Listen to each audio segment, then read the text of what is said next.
Hi my reading friends, this is Sarah. Today I'm going to read the story The Elves and the Shoemaker. This is a traditional tale. It's one of my favorites. So you can see two little elves here. There is a needle, there's a thread and there are a lot of shoes. So let's see what it's all about. Once upon a time there lived a shoemaker who worked very hard, but he was still poor. Soon the shoemaker only had enough leather left for one more pair of shoes. So this is the shoemaker working, and he has his work tools. Long ago, shoemakers would make the shoes in these kind of little workshops. So the sun had set and the weary shoemaker needed to go to bed. He cut the final bits of leather and planned to work with them first thing in the morning. So he's left the leather there and gone to bed. The next morning, the shoemaker was up early. The sun wasn't even out yet.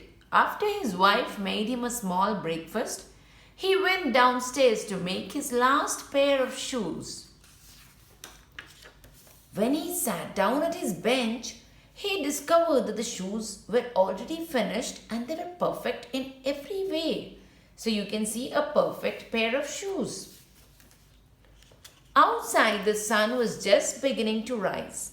Who could have done this? The shoemaker asked himself. He had no idea. He stood up from his workbench and placed the shoes in his shop window. So this is his shop window. You can see the shoe placed there. Before long, a man came into the store. He liked the shoes so much that he paid handsomely for them. The shoemaker now had enough money to make 2 more pairs of shoes. So you can see the nobleman who has come to buy the shoes. Once again, he carefully cut up the leather. Then he went upstairs and had dinner with his wife. The next morning, he came downstairs to find 2 new pairs of shoes on his workbench. Now there were 2 new shoes. So he is very surprised. The shoemaker shook his head. He couldn't believe it had happened again. 2 more customers bought the well-made shoes. He had enough money to buy leather for 4 pairs. So this time it was 2 ladies who had come to buy the shoes. Every evening the shoemaker would cut his leather, and every morning when he came down to the shop, all the shoes were made. You can see all the different colors.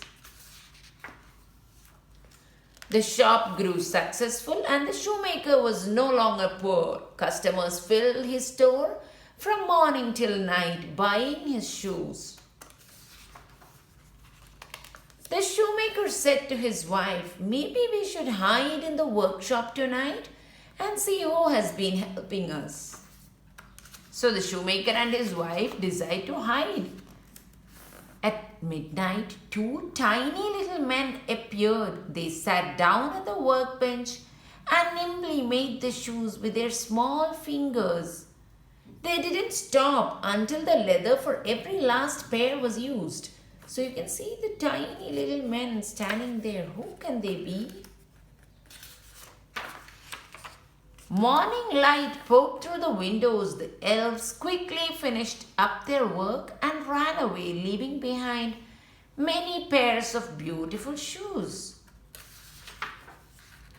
The shoemaker and his wife came out of their hiding place. The wife said, "Those elves have made us happy and wealthy, but did you see? They have nothing." She thought for a minute and said, "I will make them some warm, comfortable clothes. You can make them shoes. We leave these presents for them on the workbench tonight." So they both decided to make gifts for the elves. The shoemaker agreed heartily. They were busy all day making the presents for the elves. That night they hid downstairs and waited. The elves crept in at midnight. At first they didn't see the presents. They were quite confused. "Where is the shoe leather?" they asked. So you can see what is kept near the window. Then they saw the tiny shirts, sweet little hats, and beautiful shoes. They tried the clothing on, everything fit wonderfully. So you can see how the elves have dressed themselves in all their finery. The elves were so pleased with the gifts that they danced and sang right out the door of the shop. So you can see them singing and dancing and running out into the street. So have you ever seen two little elves singing? The shoemaker and his wife never saw them again, but it didn't matter. They were forever grateful for all that the elves had done. The shoemaker and his wife were happy. They continued to make shoes, and their shop was celebrated throughout the land. Thank you.